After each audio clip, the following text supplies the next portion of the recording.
Las películas, la primera parte, son fantásticas. Y la segunda, como no tiene tanta expectativa, ya no le gustan tanto.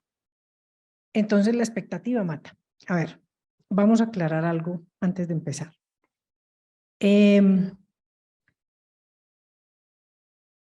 La ponencia es con énfasis en Libro Naranja, porque el evento es internacional y pues el Libro Naranja, digamos, sus principios cobijan a muchos países y ese es el propósito. El Libro Naranja tiene aproximadamente 1000 páginas y tiene 359 partes donde dice la autoridad competente reglamentará. De esas 359 son muy pocas las que hay reglamentadas. Por eso la norma tiene tantos vacíos.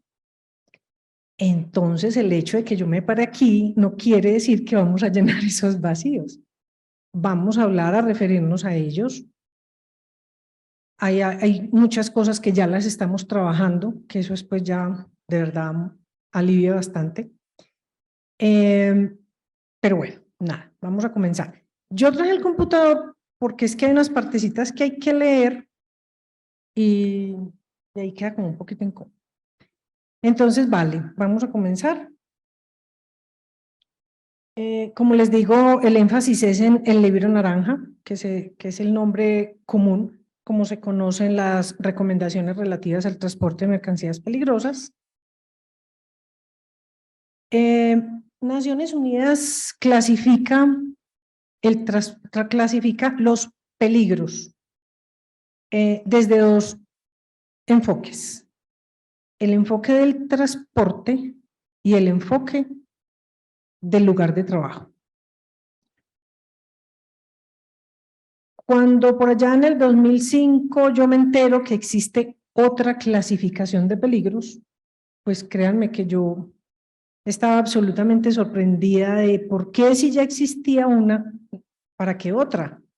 Si ni siquiera la aplicábamos, ahora con otra de más. Y no entendía cuál era el motivo, la razón. Y la vine a entender pues mucho después, y es sencillamente, yo lo resumiría en un concepto y es la exposición al peligro.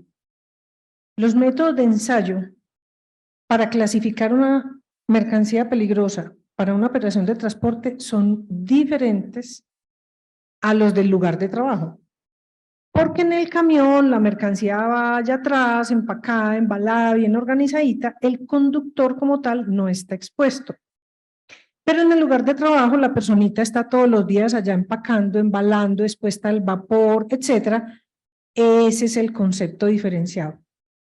Entonces se generan otros, o se generan no, se rescatan otros métodos de ensayos que ya Europa venía aplicando hace rato y se crea lo que es el sistema globalmente armonizado.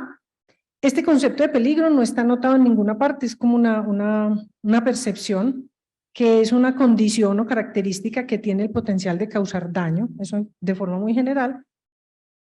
Y bajo esa perspectiva de peligro, no de riesgo, sino de peligro, entonces Naciones Unidas clasifica para el transporte en 9 clases de peligro, algunas con subdivisiones, y para el lugar de trabajo 29 clases de peligro.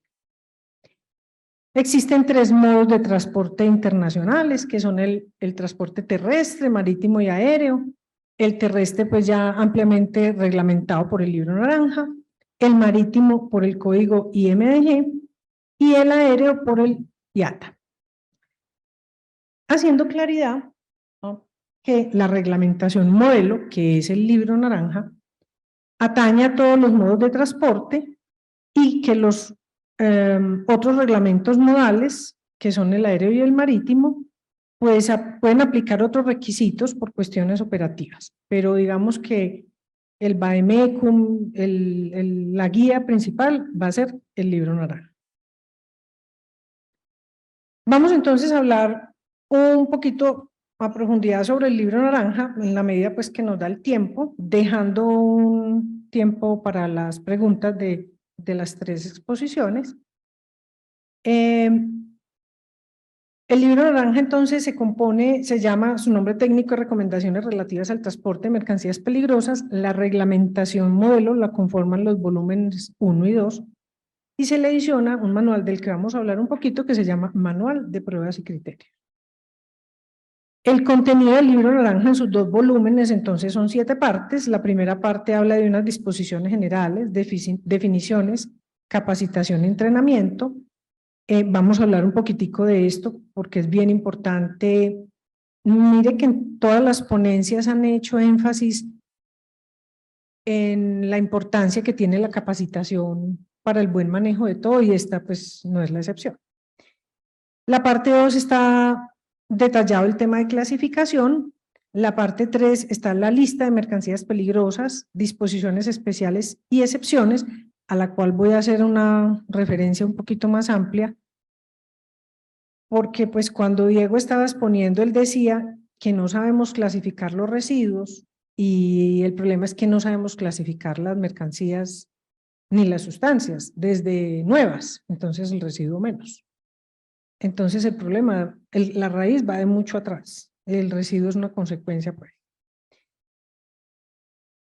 Y eso tiene mucho que ver con ese listado.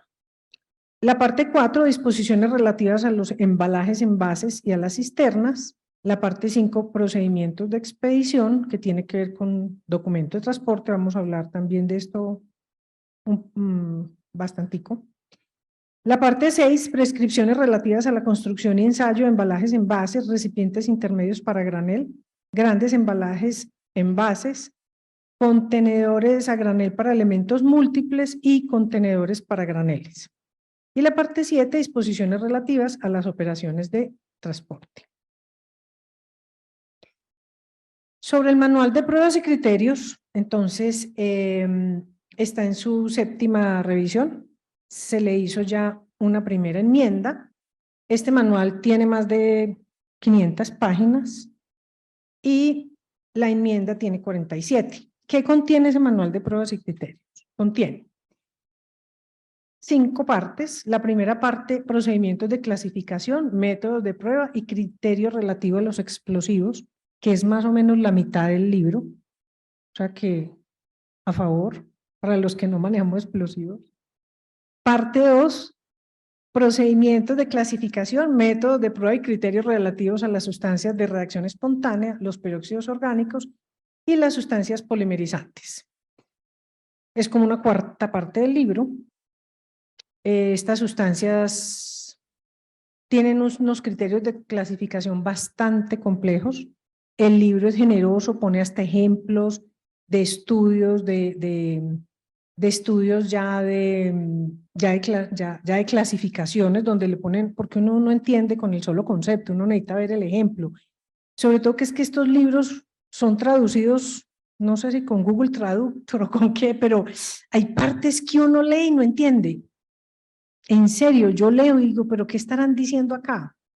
Entonces le pregunto a otro porque digo que no, que yo soy la que no entiendo y el otro menos, entonces, de verdad, hay partes demasiado técnicas que no se entienden. Entonces, la ventaja de esa parte es que tiene ejemplos y eso facilita mucho las cosas. La parte 4 tiene métodos de prueba relativos, perdón, la parte 3, procedimientos de clasificación, métodos de prueba y criterios relativos a diversas clases de peligro. Entonces, unas partes de las otras clases de mercancía que no son explosivos y no son las que acabamos de mencionar, están contenidas aquí en la parte 3 y en la reglamentación modelo. A veces se repite, sobre todo la de las otras clases. Se repite en la reglamentación modelo y en esta parte. La parte 4, métodos de prueba relativos a los equipos de transporte. La parte 5, procedimientos de clasificación, métodos de prueba y criterios relativos a otros sectores diferentes al transporte. Apéndices, información común a algunos tipos diferentes de pruebas y contactos nacionales para obtener detalles sobre las pruebas. Bueno, de las 359 partes donde dice la autoridad competente reglamentará, yo creería que aproximadamente el 50% de esas son referentes al tema de envases y embalajes. y se necesitan personas muy expertas para poder reglamentar eso. Vamos a hablar un poquitico de esa parte. Nos dice que contiene, la parte de abajo nos dice el manual de pruebas y criterios, contiene criterios y descripciones de métodos y procedimientos de prueba para la clasificación de mercancías peligrosas de acuerdo con las disposiciones de la reglamentación modelo, así como de los productos químicos que presentan peligros físicos de acuerdo con el sistema globalmente armonizado. Entonces resulta que lo voy a mencionar ya, que está ahí en un puntico más adelante, y es que el Comité de Expertos de Transporte de Mercancías Peligrosas, que era el que existía antes, a raíz de que nace el sistema globalmente armonizado, entonces este Comité de Expertos se amplía, se divide y ya se conforma el Comité de Expertos en general y dos subcomités, el de transporte y el de sistema globalmente armonizado. Estos al principio habían creado aparte el de sistema globalmente armonizado, pero se dieron cuenta que como esto tiene que ser absolutamente articulado, entonces una parte de quienes conformaban el Comité de Expertos de Transporte de Mercancías Peligrosas conformaron ese subcomité de sistema globalmente armonizado para poder que todo quede engranado. La introducción del libro naranja, entonces, el libro está en su 22ª edición, se actualiza en los años impares. Esto fue lo que les acabo de comentar, que el comité fue reconfigurado para hacer dos subcomités. Estos dos subcomités, al menos el de transporte, se reúne 2 veces al año y en el último bienio es donde se sienta ya a escribir todos los cambios que ha hecho durante esos 2 años. En su actualización se tienen en cuenta aspectos como progreso en el campo de la técnica, aparición de sustancias y materiales nuevos, exigencias de los sistemas de transporte y la necesidad de velar por la seguridad de las personas, el medio ambiente y los bienes. Este es pues el principio básico del criterio para clasificar sustancias o mercancías en este caso. Digamos, es como un concepto porque no lo trae el libro naranja, la definición de mercancía peligrosa no la trae. Pero yo digo que el concepto mercancía es más por ser de transporte, porque va de un origen a un destino y por eso se le llama pues una mercancía, teniendo claro que las mercancías peligrosas incluyen las sustancias puras, las mezclas clasificadas como peligrosas, los residuos peligrosos, las sustancias peligrosas para el medio ambiente y los artículos peligrosos.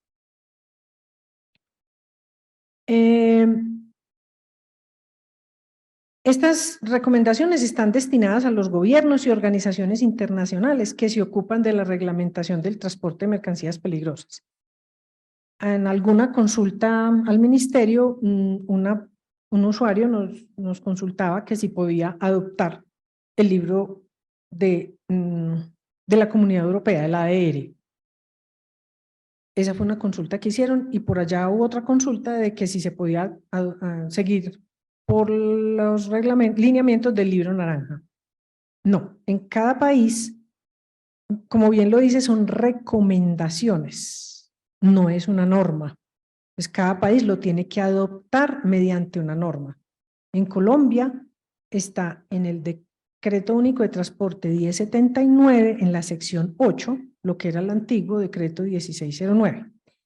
Pues yo no puedo adoptar el libro de la Comunidad Europea, que de hecho ya le quitaron la parte que la ADR, ya le quitaron la parte que era para la Comunidad Europea, con el objeto de que lo adopten cualquier país que quiera adoptarlo de por allá, lo puede adoptar. ¿Por qué nosotros no podemos? Porque inclusive el ADR es mucho más generoso que el libro naranja. El libro naranja son como 1000 páginas, el ADR es como el doble. Porque en ese texto ya están reglamentadas las 259 partes que dice la autoridad competente reglamentará. Y por eso, como no tenemos esas normas que soporten, nosotros no podemos así guiarnos por el libro, por el ADR. El ADR es el que reglamenta el transporte internacional de mercancías peligrosas, que antes era para la Comunidad Europea y ahora le quitaron esa parte de Comunidad Europea, sino que es más abierto pues para que lo puedan adoptar. La reglamentación no aplica al transporte de mercancías peligrosas a granel por vía marítima o fluvial o a graneleros o buques cisterna que estén sujetos a reglamentaciones internacionales o nacionales especiales. O sea, si hay reglamentaciones internacionales, priman, ¿sí? El objeto de la reglamentación es eliminar o reducir al mínimo, los riesgos al mínimo para que las mercancías peligrosas no ocasionen daños a los medios que la transportan, al ambiente y las personas. Hay un concepto del sistema globalmente armonizado, que lo vamos a ver mañana más en detalle, que referencia a los peligros físicos, el peligro de corrosivo a metales, donde muchas personas no entienden por qué esto se dividió. Acuérdense que el simbolito de corrosivo tiene un metalcito y una mano. Y esto en el sistema globalmente armonizado se clasifica el de los metales como peligros físicos y el de la mano como peligros a la salud. Entonces, digamos que desde ese punto se tienen separados.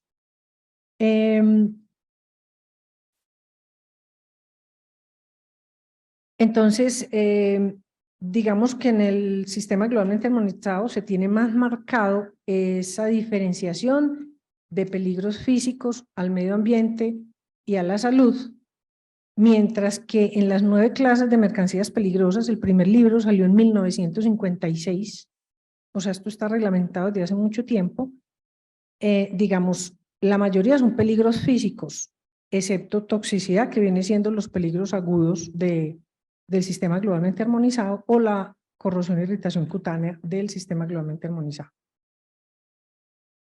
Entre otros aspectos, la reglamentación modelo trata de la definición de las clases y los métodos de ensayo para la clasificación, una lista de las principales mercancías peligrosas. ¿Cuáles son las que figuran allí? Las que son más comercializadas en el mundo, esas las que figuran, las más transportadas. Las prescripciones generales en materia de embalajes, envases, el marcado, etiquetado, la rotulación y los documentos de transporte, las disposiciones especiales aplicables a determinadas clases de mercancías. Vamos a ver que por eso es que es tan complejo esto del libro naranja, es porque tiene muchas excepciones. Entonces Ángel dejó por allá una pregunta en el aire esta mañana, mero chicharrón, que para definir ahora en la tarde si los RAE se iban a transportar como mercancías peligrosas o no, ¿se acuerdan? Bueno, no. Ahorita me acuerdan para contestar esa pregunta. Muy bien.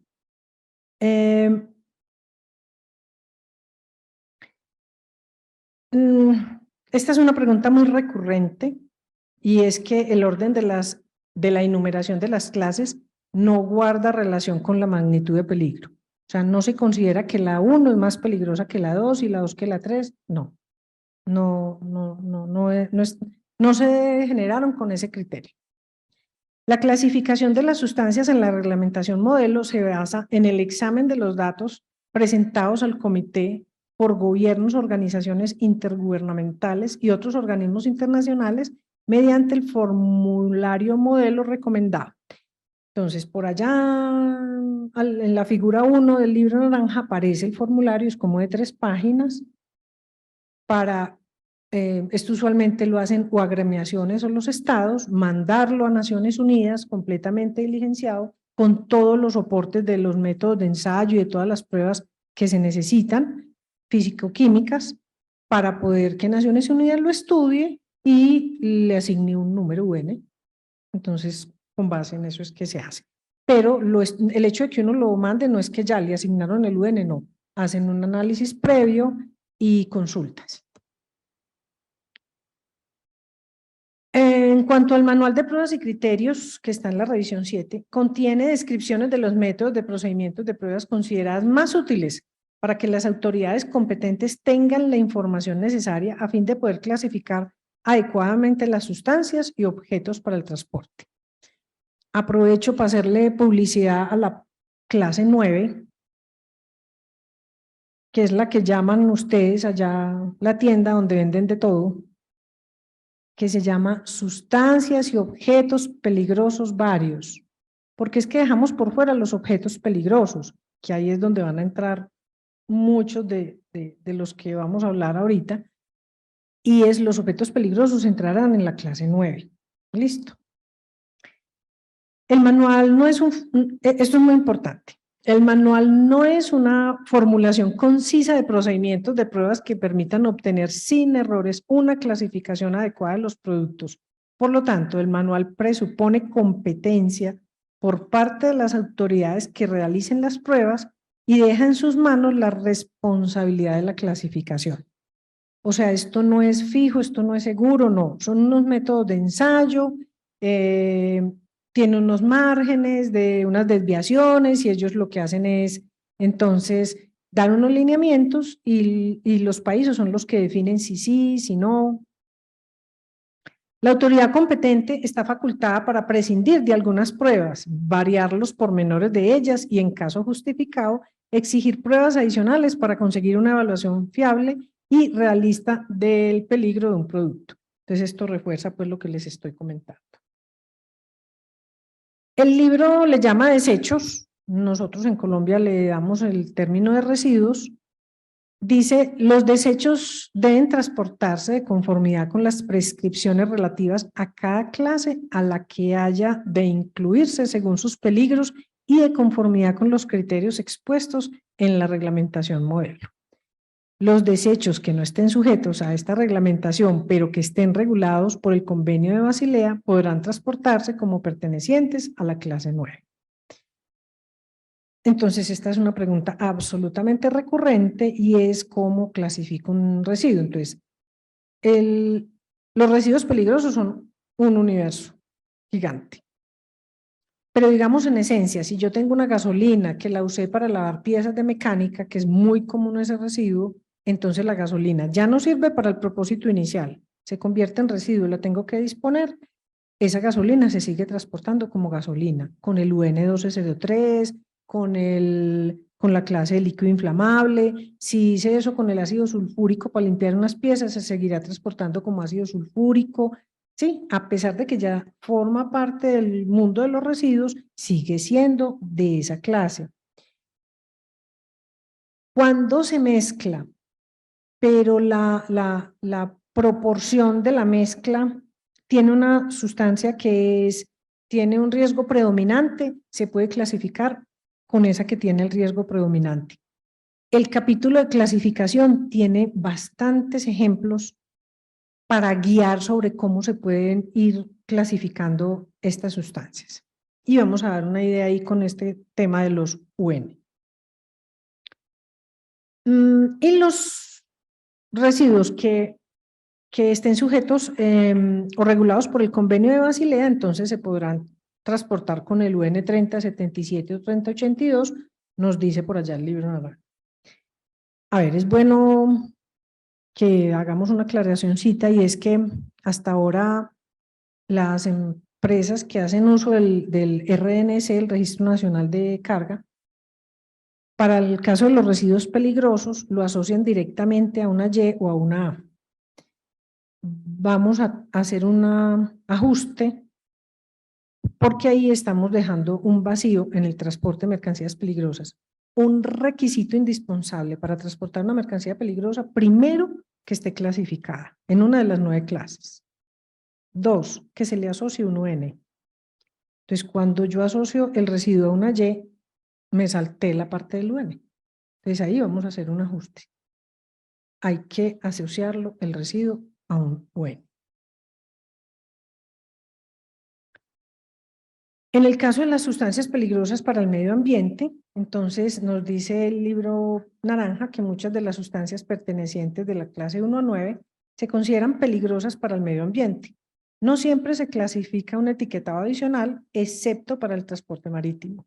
Los criterios que definen las sustancias y mezclas peligrosas para el medio acuático se indican en el capítulo 2.9 de la reglamentación modelo.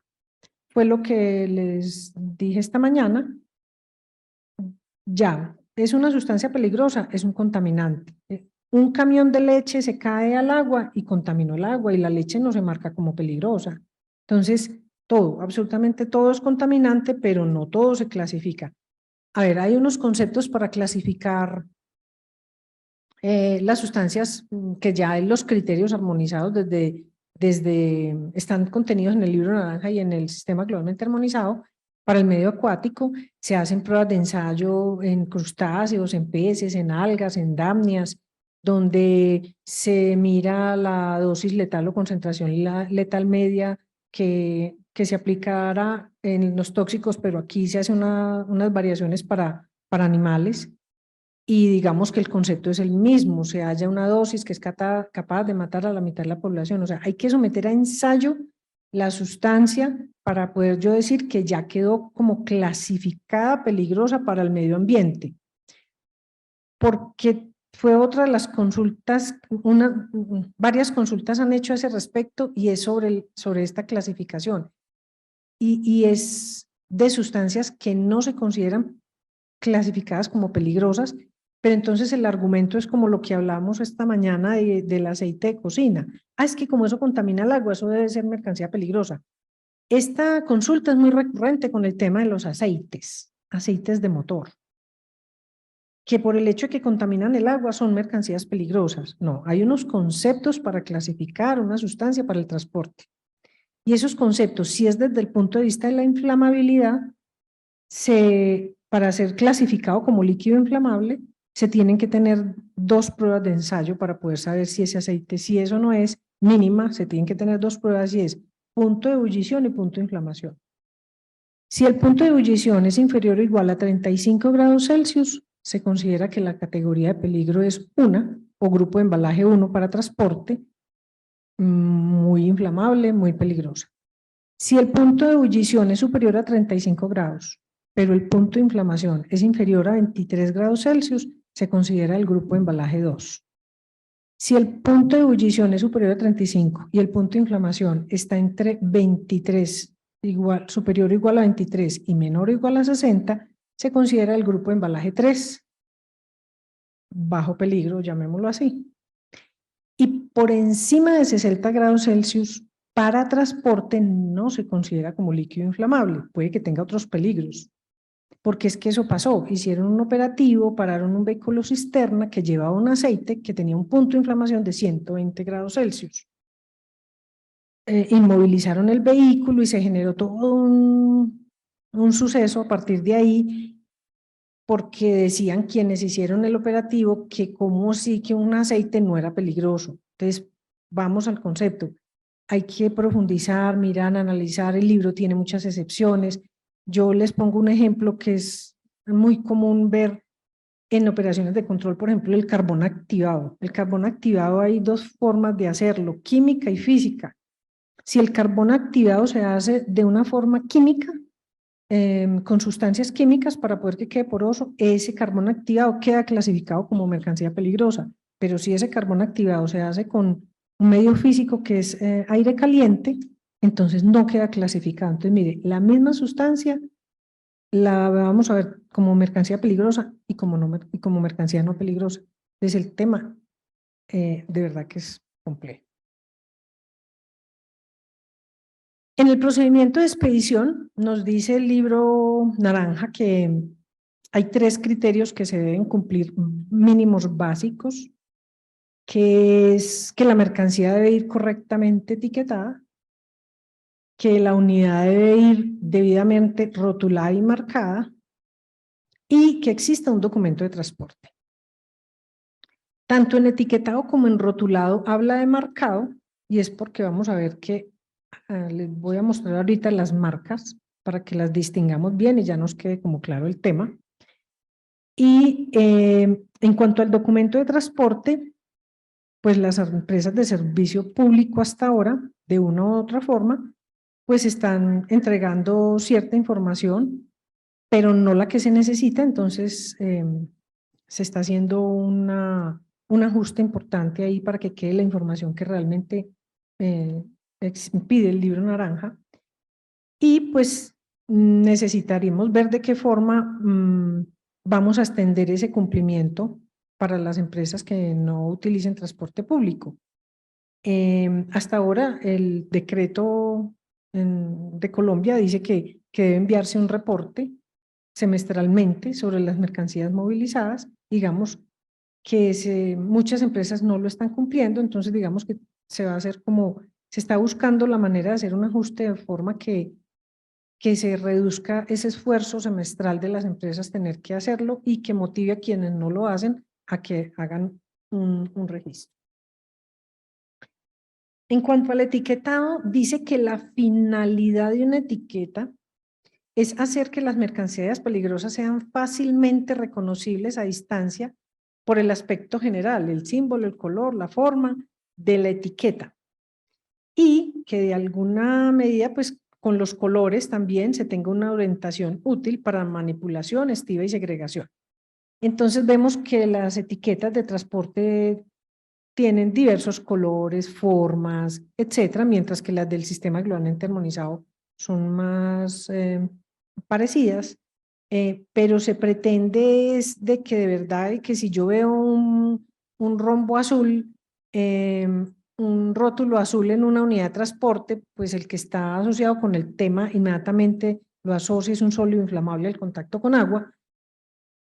Aunque me sorprende mucho en Villavicencio, que estuvimos dictando unas capacitaciones, muchos vehículos que transportan agua tienen un rombo azul.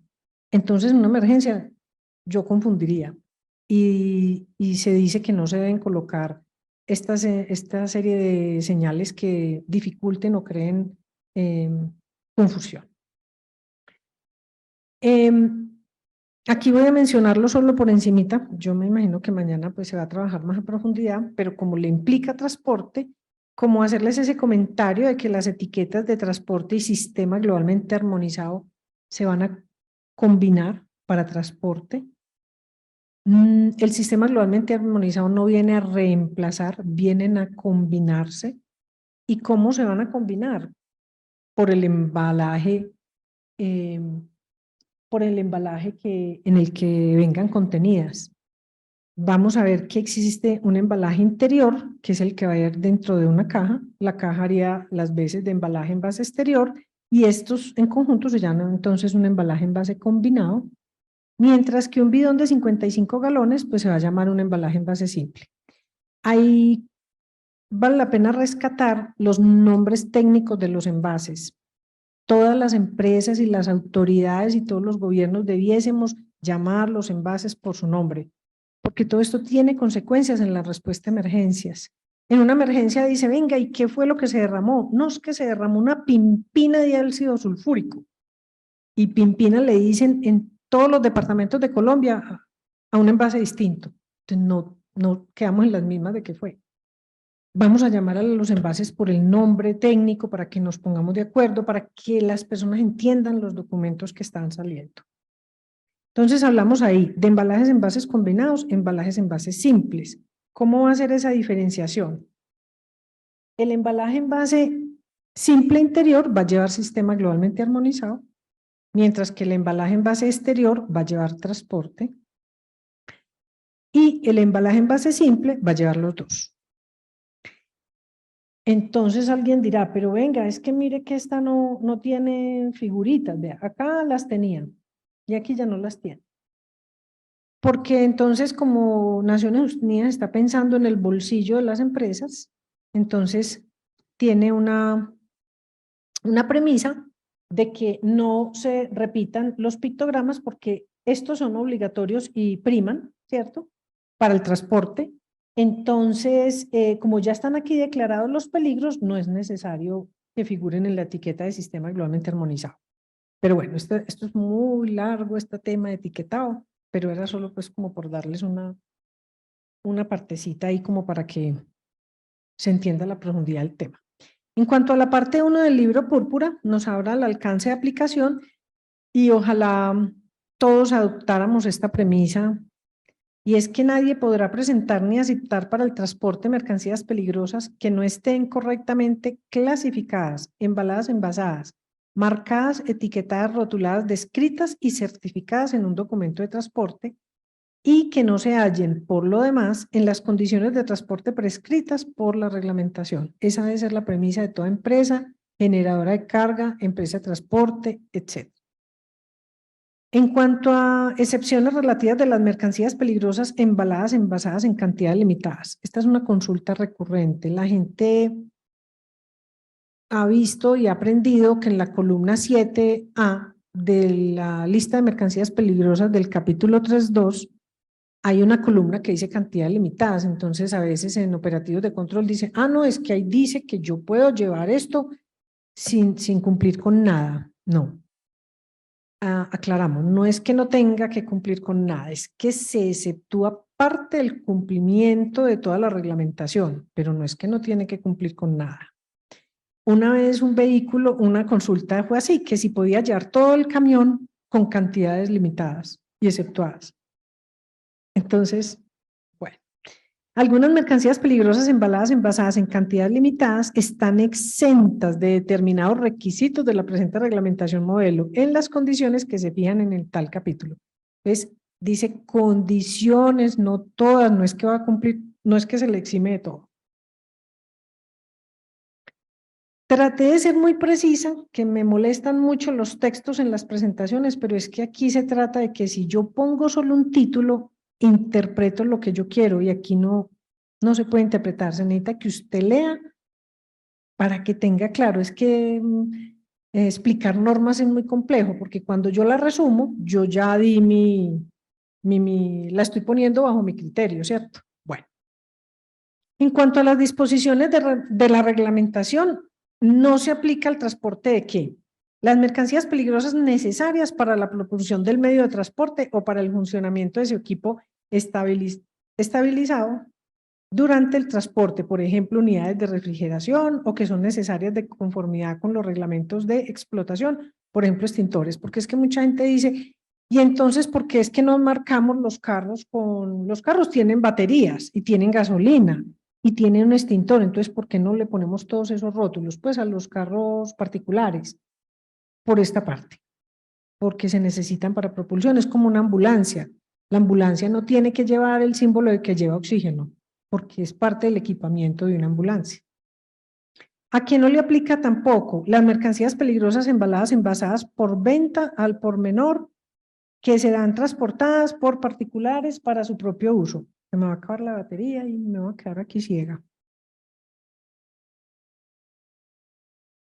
Bueno.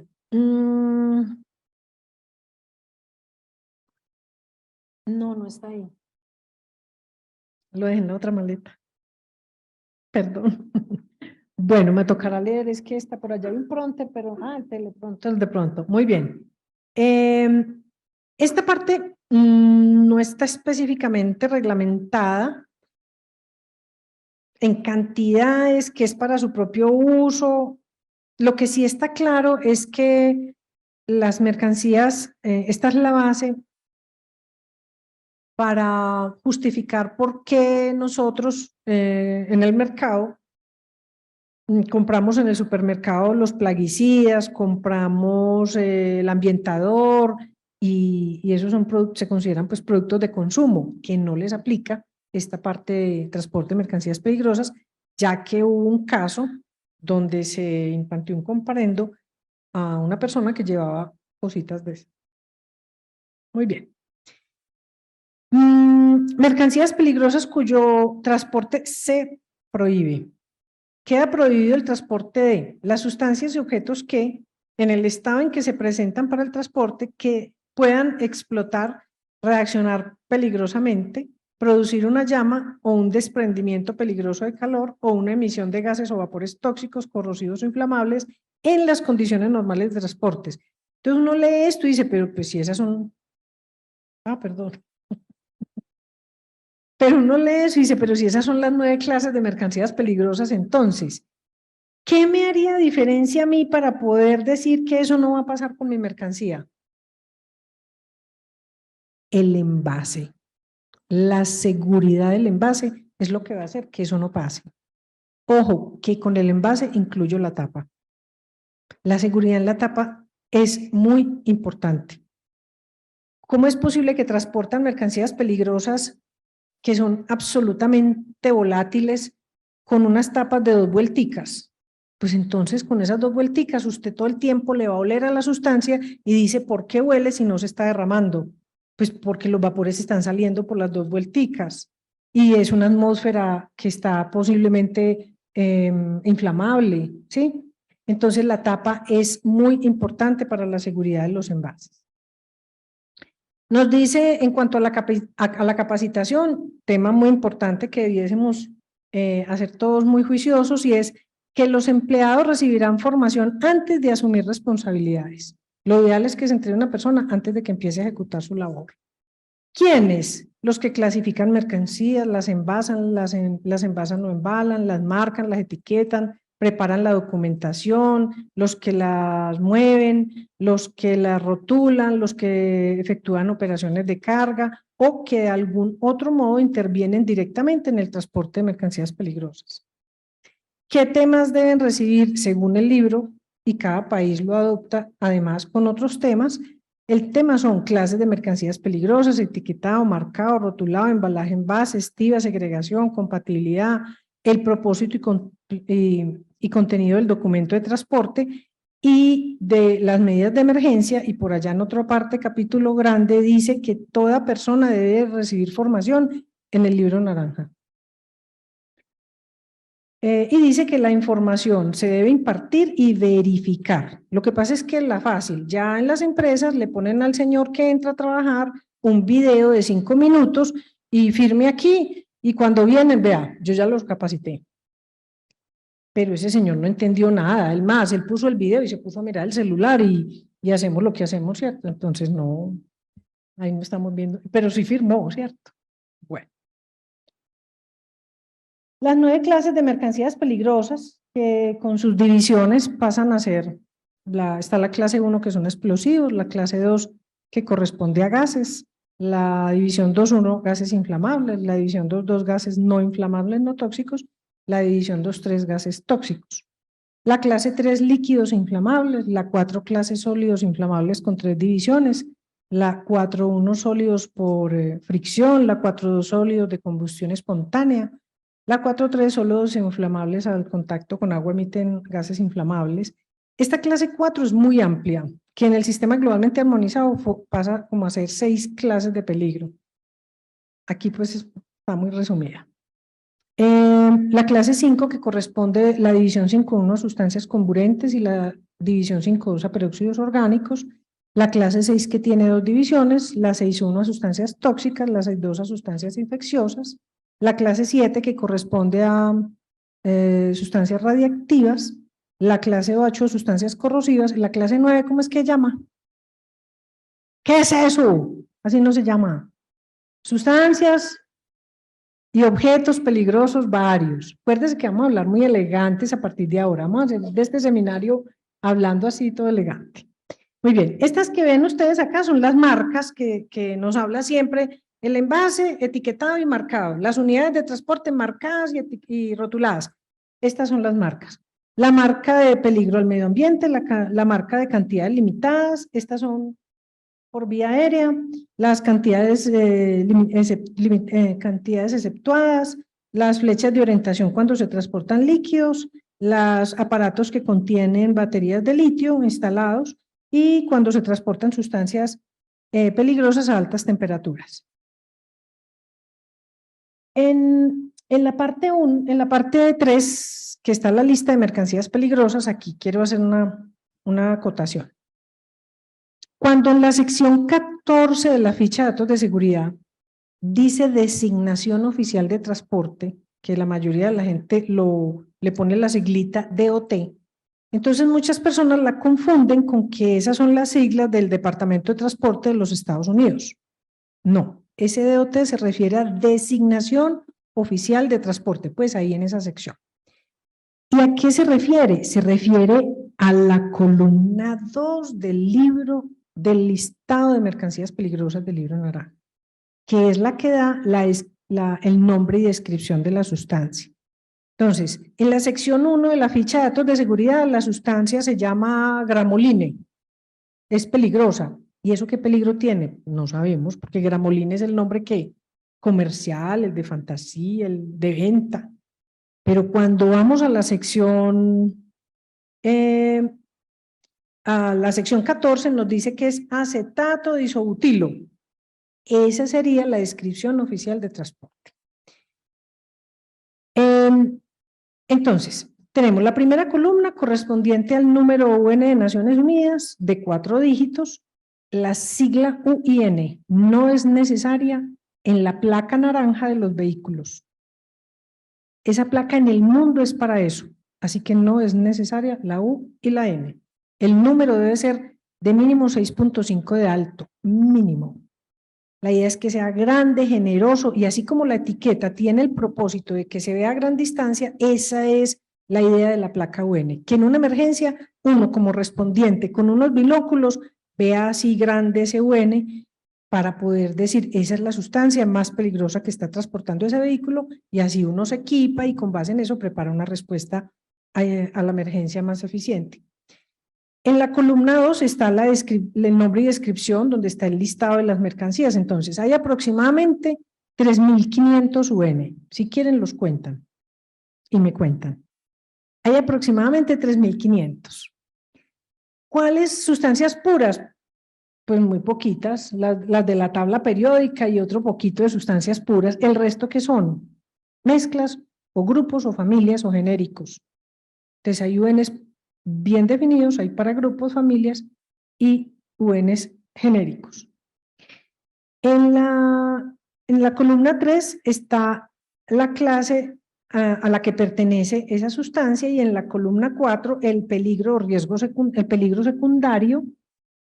Hay sustancias que tienen 2 y hasta 3 peligros secundarios, y todos forman parte del peligro. Eso no es que solo es el 3 que pareció de primero, no. Cuando dice 3 y dice 8 es que además de ser inflamable, es corrosiva. Luego en la columna 5 está el grupo de embalaje en base, que es el concepto que nos referimos de el nivel de peligro para el transporte. Es un número que está en número romano para que no se confunda con ningún otro número, que va a estar en la sección 14 y que es el que me va a decir qué tan peligrosa es esa sustancia. Sirve para muchísimas cosas. Está la columna 6, que son las disposiciones especiales. Importantísimo que las lean, porque ahí es donde le dice si la sustancia puede ser exceptuada o toda o parte de la reglamentación. Le dice, mire, lo que pasa es que en muchas partes dice, si no cumple con el criterio, se exime de que sea transportada como mercancías peligrosas, pero para usted saber tendría que hacerle método de ensayo. Porque mucha gente ya dice, no, pero es que no cumple. Demuestre que no cumple, ¿sí o no? Ahí tocaría demostrar. Muy bien, en la columna de 7A y 7B, entonces está las cantidades limitadas y las cantidades exceptuadas. Siempre que el grupo de embalaje sea 1, va a haber 0 cantidades limitadas y exceptuadas porque son sustancias de alto peligro. En las columnas 8 y 9 están las prescripciones relativas a los envases, embalajes y recipientes intermedios para graneles, y en la 10 y la 11 las cisternas portátiles, donde tienen pues la codificación que va uno y busca en el volumen 2, y ahí está pues como toda la información.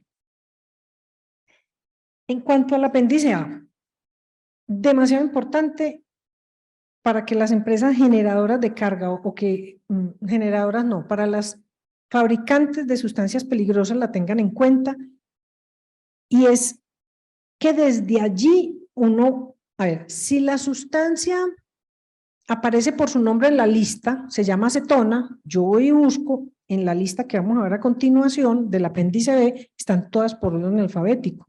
Entonces voy y busco acetona, ¿está? Listo, ese es. Pero si la sustancia que yo tengo es una mezcla y no está definido, entonces tienen otra opción de usar o familias o genéricos, y en el caso de los genéricos NEP, la sigla NEP significa no especificado en otra parte. Vamos a suponer que yo tengo un alcohol y ese alcohol no está en ninguna de los nombres de alcoholes. Entonces yo voy a la lista, busco líquidos inflamables y le pongo NEP, pero siempre que aparezca la sigla NEP tengo que ponerle entre paréntesis el nombre de la sustancia que está aportando el peligro. En ese caso, el alcohol de lo que lo extrae. Bueno, aquí ya se murió esta y esa letra está muy chiquita. Ok.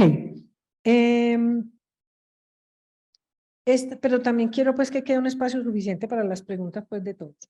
Aquí es importante entonces tener en cuenta esta lista es para que usted como fabricante de un producto, si tiene un componente que es peligroso, lo más seguro es que el producto es muy posible que le quede peligroso. Ya tendrá que mirar bien todo el método de clasificación, etc.